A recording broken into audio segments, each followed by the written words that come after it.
صبح میری آنکھ کھلی تو 6 بج رہے تھے۔ سائقہ حسب روایت میرے سینے پر الٹی لیٹی گہری نیند میں جانے کون سا خواب دیکھ کر مسکرا رہی تھی۔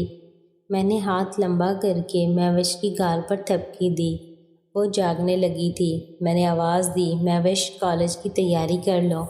مہوش نے انگڑائی لیتے ہوئے ٹائم پوچھا اور پھر اٹھنے لگی۔ اس نے کمرے میں ادھر ادھر دیکھا اور سائقہ کے بستے کو پکڑ کر ہلاتے ہوئے بولی، مہارانی اٹھ جاؤ، کالج جانا ہے، مزے کے وقت ختم ہو گئے۔ سائقہ بغیر آنکھیں کھولے بولی، سونے دو۔ مہوش بولی، کالج نہیں جانا؟ سائقہ نے دوسری طرف منہ پھیر کے بولا، نہیں جانا ہے، میں پڑھنے نہیں آئی، اوکے؟ مہوش نے کہا، پھر کیوں آئی ہو؟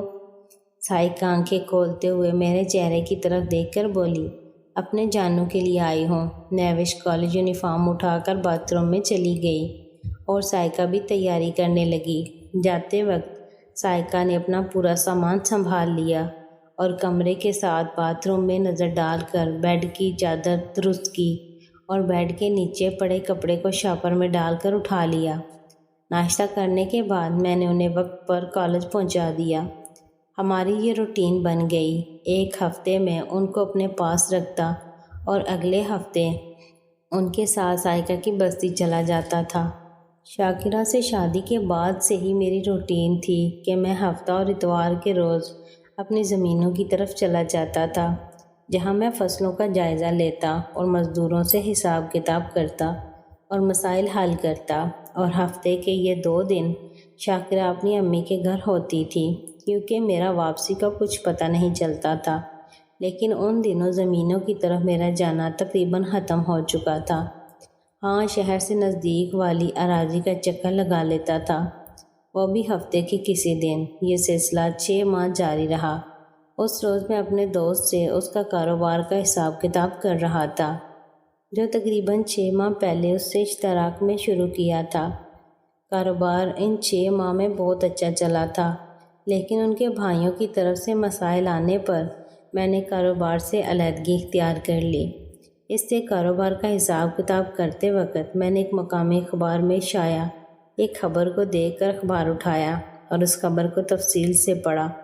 ان دنوں شہر میں ناجائز تجاوزات کے خلاف آپریشن چل رہے تھے، اور 2 دن بعد جس علاقے میں آپریشن کرنا تھا، یہ وہی علاقہ تھا جہاں سائقہ لوگوں کا ہاسٹل موجود تھا۔ میں نے دوست سے باقی ماندہ حساب کرنے سے پہلے ذہن میں ایک خاکہ تیار کر لیا۔ دوست کافی دیر سے منتیں کر رہا تھا کہ میرے پاس اتنے پیسے نہیں اور آپ باقی پیسوں کے ساتھ سوزوکی آلٹو بھی لے لیں، لیکن اس خاکے کے ساتھ اسے گاڑی لینے کا بول دیا اور شام کو یہ گاڑی لے کر اپنے اس مکان کی طرف چلا گیا جو گزشتہ ہفتے کرایہ داروں سے خالی ہوا تھا۔ میں نے گاڑی اس مکان میں کھڑی کر دی اور وہاں سے چنچی پر دوست کے کاروباری مرکز پہنچ کر اپنی گاڑی لے کر گھر آ گیا۔ رات کو شاکرہ کے ساتھ لیٹتے ہوئے میں واٹس ایپ پر سائقہ سے چیٹنگ کر رہا تھا۔ اس نے بتایا کہ کل کالج کی چھٹی کرنی ہے اور ہاسٹل والی میڈم نے کہا ہے کہ کل ہاسٹل کے باہر روڈ پر سب لڑکیوں کے ساتھ احتجاج کرنا ہے، نہیں تو پرسوں ہمارے ہاسٹل کے فرنٹ کو حکومت والے گرا دیں گے اور تقریباً 40 کمرے گرا دیں گے، جن میں سائقہ اور مہوش کا روم بھی شامل تھا۔ میں نے سائقہ کو بولا کہ آپ کالج چلی جانا، کسی احتجاج میں نہیں جانا، یہ ہاسٹل والوں اور انتظامیہ کا معاملہ ہے۔ وہ اس وجہ سے پریشان تھی کہ ہاسٹل کے بعد ان کے لیے مسائل پیدا ہو سکتے ہیں، لیکن میں نے انہیں تسلی دی کہ کوئی بندوبست کر لیں گے۔ اگلے روز اس بندے نے مجھے کال کر کے ملاقات کا وقت اور جگہ پوچھی، جو ایک روز پہلے کال پر رابطہ کر کے خالی مکان کرائے پر لینے کی خواہش کا اظہار کر چکا تھا، اور میں نے اسے تسلی دی تھی کہ سمجھو مکان آپ کو دے دیا۔ میں نے اس وقت ذہن میں کچھ سوچتے ہوئے اسے کہہ دیا کہ حاجی صاحب مکان کا آپ کو بولا تھا تو آپ کا ہے، آپ سامان رکھیں، میں آپ کو چابی بھجوا دیتا ہوں۔ بولا، صاحب ایسے کیسے رکھیں، نہ کرایہ طے ہوا نہ کچھ، اور میں نے فوراً کہا، کرایہ 30,000 ماہوار ہے اس کا۔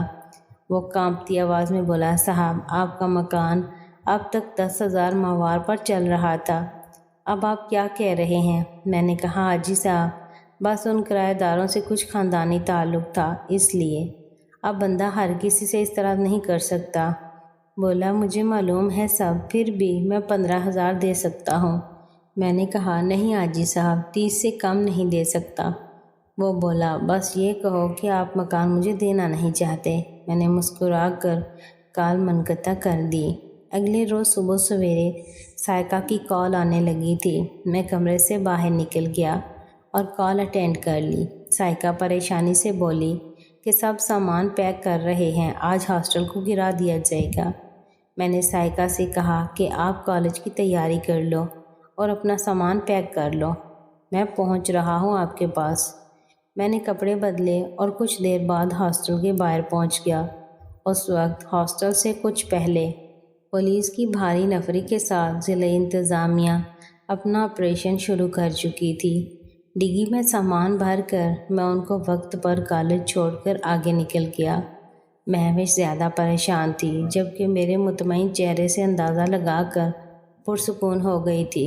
مہوش بولی کالج کے بعد کیا کرنا ہے، کہاں جائیں گے؟ میں نے مسکرا کر اسے دیکھا اور بولا بستی۔ سائقہ نے مہوش سے کہا نہیں جائیں گے بستی، رو مت۔ پھر میری طرف دیکھتے ہوئے بولی تم نہیں جانتی اسے، میں جانتی ہوں، یہ بہت بڑا جانو ہے۔ میں نے کالج کے گیٹ پر ان کو اتارا اور مارکیٹ کی طرف بڑھ گیا۔ کچھ ضروری سامان لینے کے بعد میں فرنیچر شاپ پر جا کر ایک بیڈ اور ایک صوفہ سیٹ کے ساتھ ٹیبل لے کر بیڈ کی فٹنگ کرنے والے لڑکوں کو ساتھ لے کر اس مکان میں آ گیا۔ چھٹی سے 30 منٹ قبل میں نے سیٹ کیے گئے کچن میں جا کر 2 کپ چائے بنا کر اسے تھرماس میں بھرا اور گلی میں ٹھہری گاڑی کو نکال کر کالج کی طرف بڑھ گیا۔